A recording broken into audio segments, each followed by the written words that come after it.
Hey, everybody, and welcome back to the Wednesdays with Watson podcast. I am so excited to be here, and I thank you for your time. As I've said many times on this podcast, time is something that we're not getting more of, and so thank you for spending some of yours here with me today. Speaking of today, we start our series on intergenerational trauma.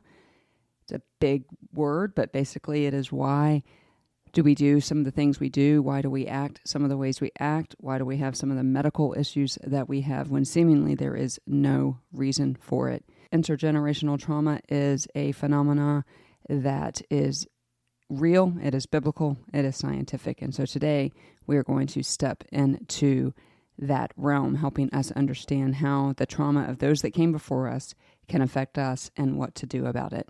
The Bible says that God keeps his loving kindness for thousands.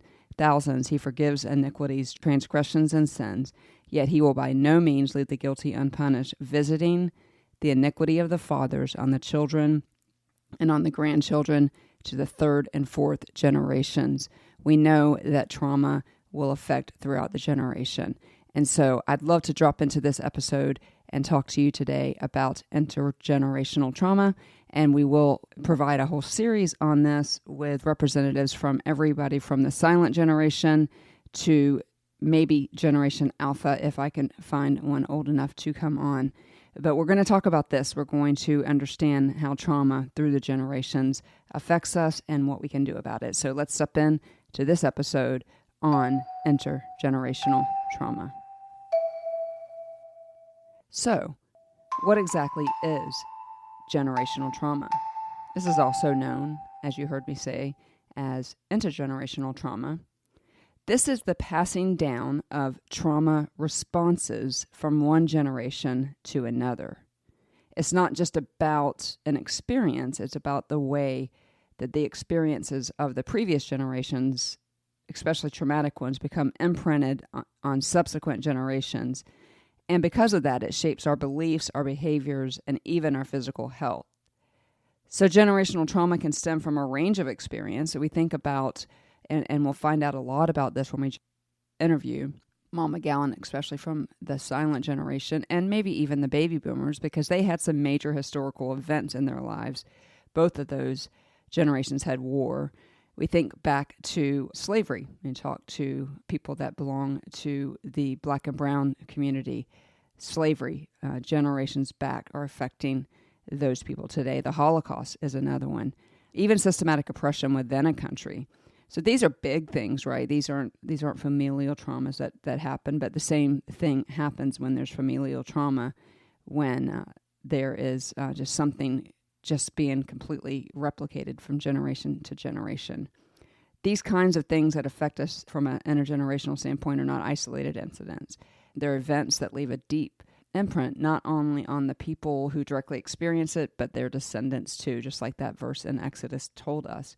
Trauma is not just an emotional response to an event. It can and does, we talked about many times on this podcast, create lasting changes in how our brains work and how our bodies respond to stress, and even how our genes and our DNA are expressed. And so we'll talk about this in a few minutes, but trauma turns on and off certain genes, and that, in essence, causes issues. And I had a great example of that in that I have celiac disease, and it wasn't until I was in my mid-30s that was diagnosed, or that I even began to have problems with it. And celiac disease is a gene that I inherited. It was there, but it was not turned on, and so I was not responding like people with celiac disease does. But about my mid-30s, that gene got turned on.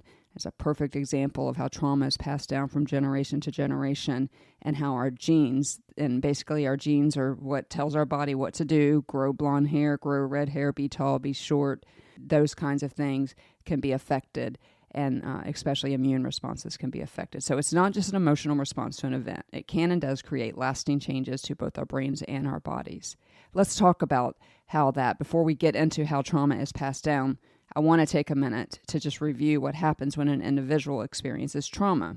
And remember, we define trauma on this podcast as anything that pushes somebody outside of their window of tolerance, their ability to cope, their capacity. There's a bunch of scientific words we can put here But trauma is when something pushes somebody outside their ability to deal with a normal situation or with a traumatic situation.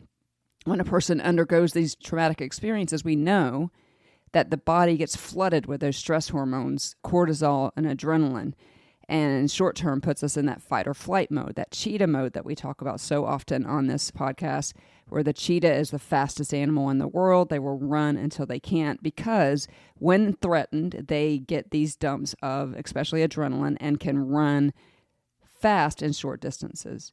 And so it does catch up with us.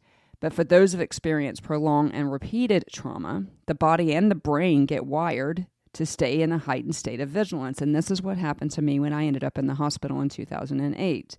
My body was wired to constantly be on guard. My brain was wired to constantly be on guard.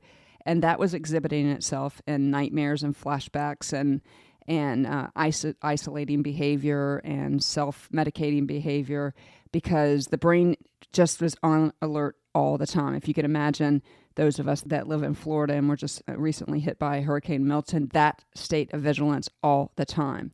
And so because I was there, I ended up with a complete nervous breakdown in the hospital, because my brain had learned, because of the trauma that I had been through the 34 years previously, to stay in that fight or flight, because it always thought that my body was going to die.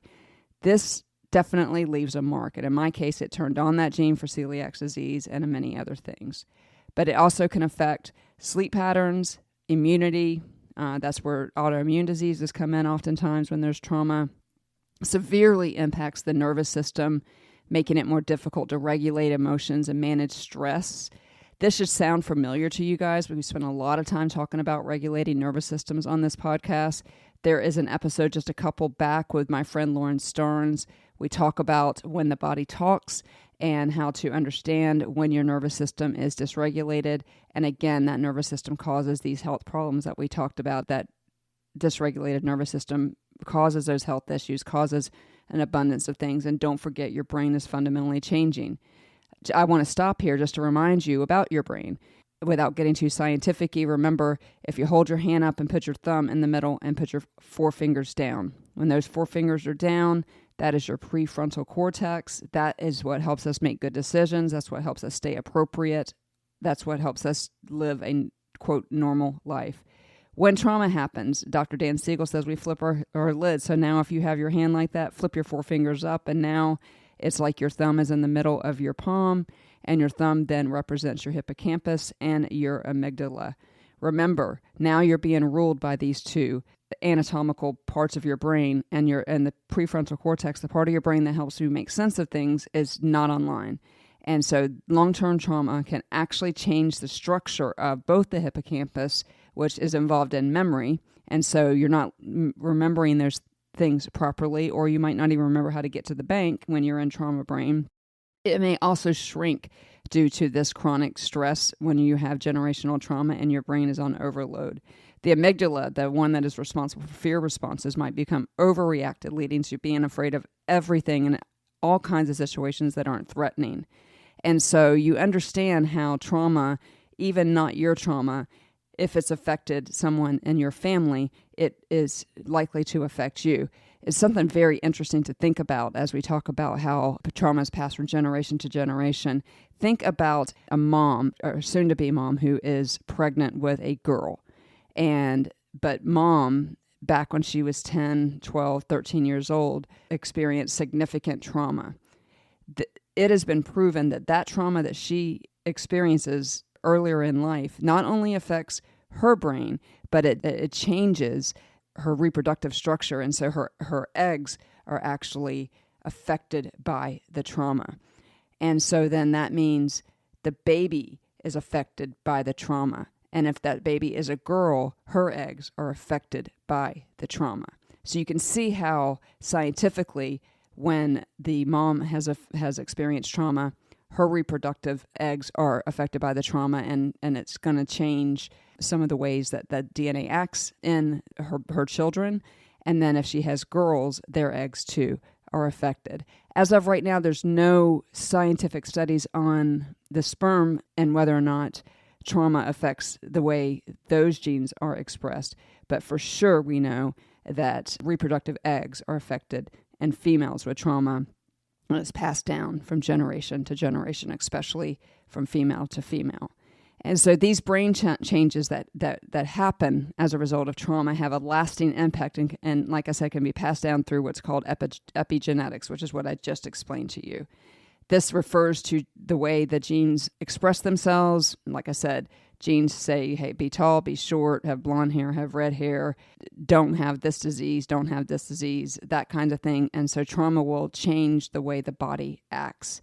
It doesn't involve changes to your actual DNA sequence, so that's always the same, but it does affect the way those genes behave in all of the realms that I talked about, but particularly immunity. Basically, it's how the environment influences the genes that we're born with. Trauma can lead to epigenetic markers that essentially turn certain genes on or off, like what happened to me. And those markers can be passed down to our children, meaning they will inherit the predisposition for a heightened stress response or mental health issues without directly experiencing the trauma. Now, I know what some of you are thinking, like, oh man, I had trauma as a kid, and I've had kids. What have I done to my own children? And so I want to provide hope for you, because the same hope that we always provide on this podcast is true here too. It just means that I hope that this podcast episode helps you do two things. First of all, address your trauma. Secondly, address how your trauma has affected your children, and particularly if your children are overly anxious, overly afraid, separation anxiety. Look and see if some of that could be possibly some of your trauma being passed down to them. And certainly there's help and hope and all the things. That's why we do this podcast. So this is not meant to make you feel badly if you already have children and you experience trauma as a child. And so, but they do get this predisposition for heightened stress response and or mental health issues without directly experiencing the trauma. And there's also, I want to just kind of plug in here, vicarious trauma. A lot of times children, even knowing that we experience trauma by us talking about it and around them in an improper way, is also something that it could be vicariously affecting them. Now, you might wonder how exactly generational trauma shows up. If someone didn't experience the trauma that their grandparents went through, why would they still feel its effects? And so, without getting too scientific-y, one of the ways that generational trauma manifests is through parenting styles and family dynamics, right? And so, if a parent experienced trauma, they might have a higher tendency towards behaviors like hypervigilance, emotional unavailability, and overprotection. This is what happened to me, I believe. I don't know my mom's whole story, but she was all of those things. She was anxious, she was hypervigilant, she was emotionally unavailable, she was not overprotective, but she was all of those other things. And this leads me to believe, as I walk through my early childhood, and many people ask me how I can forgive her or how I can even be okay, it's that age-old question that somebody penned so long ago. Instead of what's wrong with you, is what happened to you. And I don't know what happened to my mom that pushed her trauma onto me, and I never will this side of heaven. But I think those of you that might be out there that are listening to me under the sound of my voice that are hypervigilant, that do struggle with anxiety, emotional unavailability, codependence, many of those things, you might need to look and see if something has been unintentionally passed down, especially as it pertains to fears and anxieties. And a good example of that is children of the Holocaust survivors, which would be, that could range from the silent generation, maybe into a little bit of the baby boomers. But those people, those survivors, have been found to carry unique anxieties and fears linked to scarcity and survival. The same goes for their descendants of those who experience forced slavery, like African American community, for sure. And so survivors of the Holocaust and survivors of many wars and all of those things are going to have effects from it. There is a phrase coined after the Holocaust where many survivors really struggled, and counselors were telling them, the war is over. Remember, the war is over. And we have to help our people that have been affected by generational trauma understand that not only is the war over, but the war was never theirs, and that we need to address what has affected them just by nature of being a descendant of somebody who saw some of those things. Generational trauma also can appear in patterns of behavior like self-sabotage, low self-esteem, and fear of just about anything. These behaviors arise as coping mechanisms for stress, and when these mechanisms or lack of mechanisms, coping mechanisms, are ingrained in the family culture. They're passed down sometimes without explanation. And so we do have to kind of examine ourselves if we have children and examine whether we are creating a culture inside our home of anxiety and fear and emotional unavailability and other trauma responses that we are passing down to them just because it's in our home. And it's a double Dutch issue there because they also have the gene expression change that trauma does that we talked about. There are some specific forms of generational trauma, and it does manifest differently. Obviously, racial trauma. So for individuals from marginalized racial or ethnic backgrounds, this generational trauma is often tied to systemic discrimination or forced migration. You think of our Native Americans, the kind of trauma that they pass down from generation to generation. In many cases, this trauma is linked to both historical oppression, like I just talked about, and ongoing racism, like is often true with our African American friends. There is war trauma, descendants of those who lived through wars. This is particularly going to be true of the baby boomers, such as the Vietnam War or World War II. You may express heightened anxiety, even if there weren't directly impacted events. I'm going to talk to Mama Gowan, who is part of the silent generation, and she was alive during both World War II and Korea, and Vietnam for that matter. But I definitely want to talk to her about her experiences. She also lived through the Great Depression. And so how did that affect how she lived her life? And did she see some of those changes in her children? And so that's going to be a really interesting conversation. And then the baby boomers we'll talk to about Vietnam War. And then Gen X, significant events in our generation are many, including the shooting at Columbine, which at the time was just unfathomable to anybody that was alive during that time. We just had never known such a thing. And then especially September the 11th, everybody remembers where they were. And those are just a couple out of Gen X that I can think of. We'll talk to the millennials. That's going to be interesting because I think we're going to see a shift in how these things are experienced between Generation X and the millennials. After the millennials, we will talk to Gen Z. And then after Gen Z, we will talk to the oldest of Generation Alpha. And it's going to be really interesting as we watch how each generation walked through these things that happen in their lifetime, like racial trauma, like war trauma. There's also obviously family trauma that happens, like abusive dynamics inside the home that's probably persisted over generation after generation after generation. And guys, it's just time to stop the madness. There's also immigrant trauma for immigrants and their descendants. That's going to become more of a thing, especially in the United States. Trauma may come from sacrifices and hardships. You think of people who migrated into the United States, regardless of how you feel about that. If they landed in this country, they are going to have experienced trauma both above them, epigenetics, and in them, and then obviously passing it on to their children because of just what they have to do to immigrate to another country. And this would be true of immigrants from all over the world, really. And then environmental trauma, people who come from regions that have been affected by natural disasters or an environmental destruction can produce generational trauma. I want to stop here because, gosh, the Eastern Seaboard has been hit hard in the last couple months by natural disasters. And so if you have children, it is important for you guys to address what we just all went through. And even if that means getting them professional help, we know that one of the C's on this podcast is counseling, but definitely have to address it. We want to recognize that the faster we address these things in counseling, and even just knowing about it, listening to this podcast, huge in recognizing generational trauma. So you might wonder, do I have generational trauma? And this is a challenging question because sometimes these things are deeply ingrained in who we are that feels normal. Like sometimes you might go to somebody else's house and go, oh, y'all don't do it that way. This is the way we do it. And so it is hard, but there's some questions to ask yourself. Are there patterns in your family that seem harmful or limiting, even if we don't know exactly why they exist? Are there patterns in your family that seem harmful or limiting, even if you don't know why they exist? Do you have fears or anxieties that don't make any sense to you? Like they seem disappropriate to any experience that you've ever had. Do they rule you? I'm not talking about being afraid of height.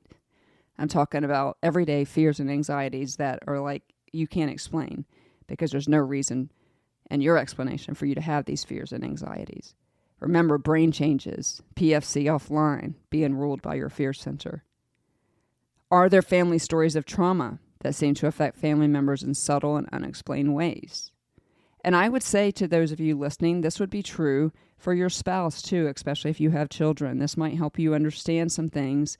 And I'm not trying to start a fight, but it might be an opportunity, an open door for you guys to get some help if you both are being affected by intergenerational trauma, or just one of you are. Either way, awareness, curiosity. If I added another C to this podcast, it would be that. Counseling, community, church, and curiosity. Get curious. Journal. Think. Write down things. Get to counseling. But awareness is that huge first step, and the way to be aware is to be curious. Once we recognize that our struggles might be tied to generational trauma, you have no idea how free you will feel. I remember learning this concept and thinking, like, I'll give you guys a great example. It was in our home, there was a great culture of fear of everything before I was taken away from my mom when I was 12 years old. And that still affects me today, particularly like when I drive. My mom never drove a day in her life because she was always too anxious to drive. And that got passed down to me because when I drive, if I'm in traffic or something like that, I sometimes will have a full-on panic attack when I'm driving. And I never understood that before because I didn't have any reason to be so anxious when I drove. But when I understood that her fear and her anxiety and the fact that I watched that, so not only was my gene expressions changed, and so I was probably born somebody not fearful or not without a proclivity for anxiety, but because she had great anxiety, that got passed on to me. And the driving is just one example of that. But here's the hope. But Jesus, because we can heal from generational trauma. Healing from it can be incredibly powerful, not only for ourselves, but for those generations to come. We can stop it, right? We can stop our children from reproducing our fears, our anxieties, or any other way that trauma is showing up in our lives. There are many, many ways to heal from generational trauma, and we've talked about many of these, but you do need to get into some counseling. There's one trauma modality that we've not talked about a lot on this podcast. There's an old episode about internal family systems. That is a phenomenal one for generational trauma, because what internal family systems does is helps you identify which part of you is showing up in the behavior that you don't like and why, and how to address it. EMDR, which is we've talked about a lot, is growing and more in popularity. It is the modality that I chose, and it was an amazing, as it continues to be, experience for the identification and the treatment of behaviors that I don't want in my life.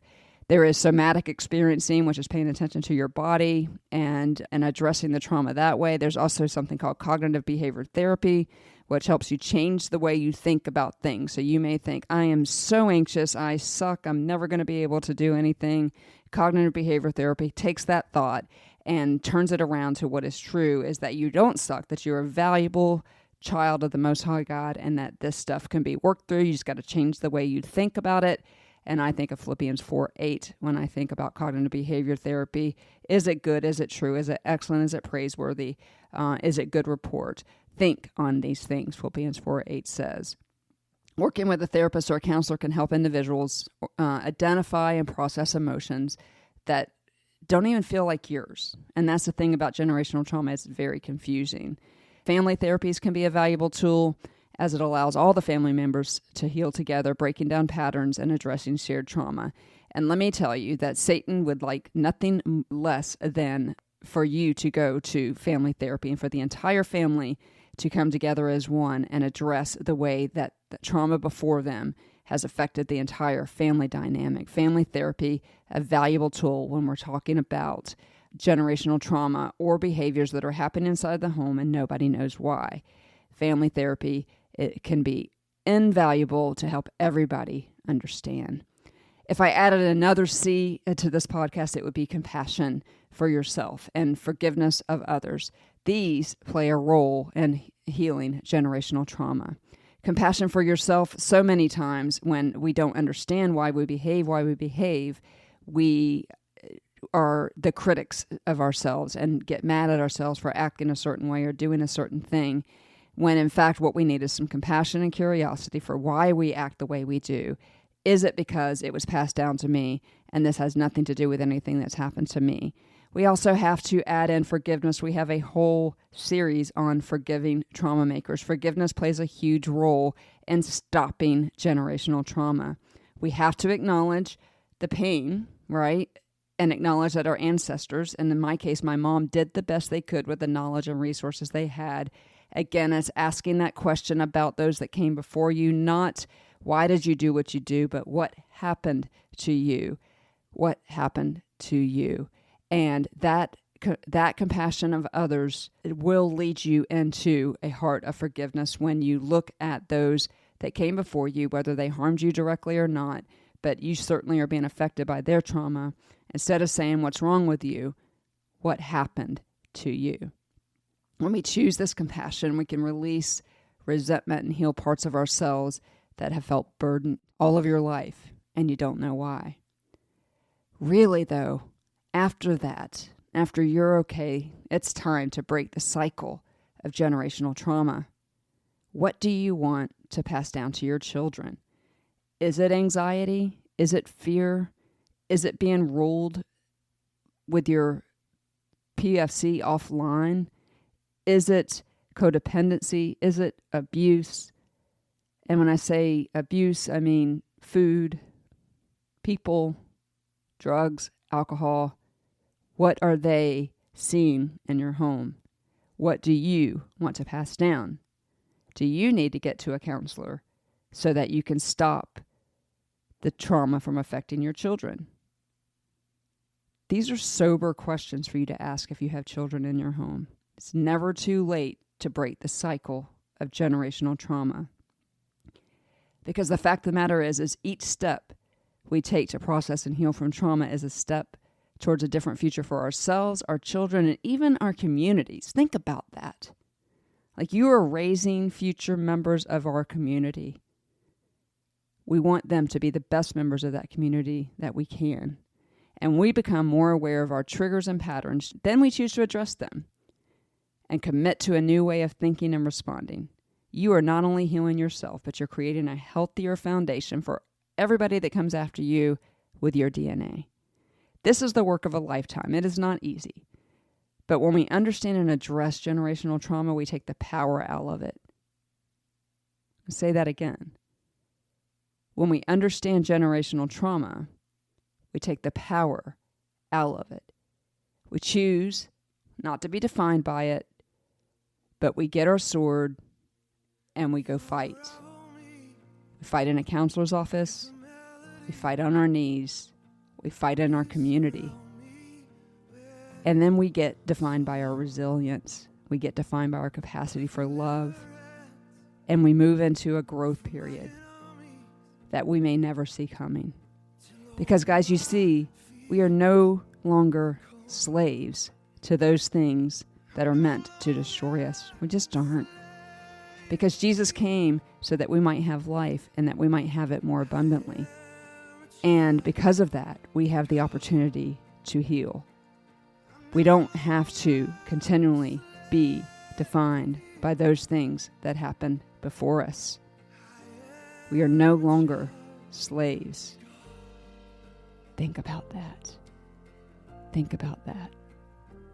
Because He unravels us with a melody. He surrounds us with a song. That song is of deliverance from our enemies, Satan, who wants us to be ruled by this generational trauma. But God surrounds us with a song of deliverance until all our fears are gone. Because we are no longer a slave to fear. We are children of God. We know that from our mother's womb, He has chosen us, and love has called our name. We are born again into a perfect family, and His blood flows through our veins. So we are no longer a slave to fear. We are a child of God. No longer slaves to fear, guys. We are liberated from our bondage, We're sons and daughters. Let us sing in the freedom. We are children of God. Guys, be no longer slaves to generational trauma. Take Jesus' words as they are, as truth, is that he has come to give us life and give us a life that is abundant and free. Okay, guys, thank you so much for listening. We will be back in 2 weeks, and all fingers and toes and all the things are crossed that we will have an episode with Mama Gowan that represents the silent generation. I hope you guys learned something today. I hope that you have an actionable item. And if you have any questions for me, I'm happy to answer them. You can just send me a text message right there in the show notes. I am the only one that sees that. I imagine this episode will promote a lot of questions, and I'm here for it. And so shoot me a text message through the podcast, and I will be happy to answer the questions in the best way I can. We will see you back here in 2 weeks, and until then, you know what I'm going to say. You are seen, you are known, you are heard, you are loved, and you are so, so valued.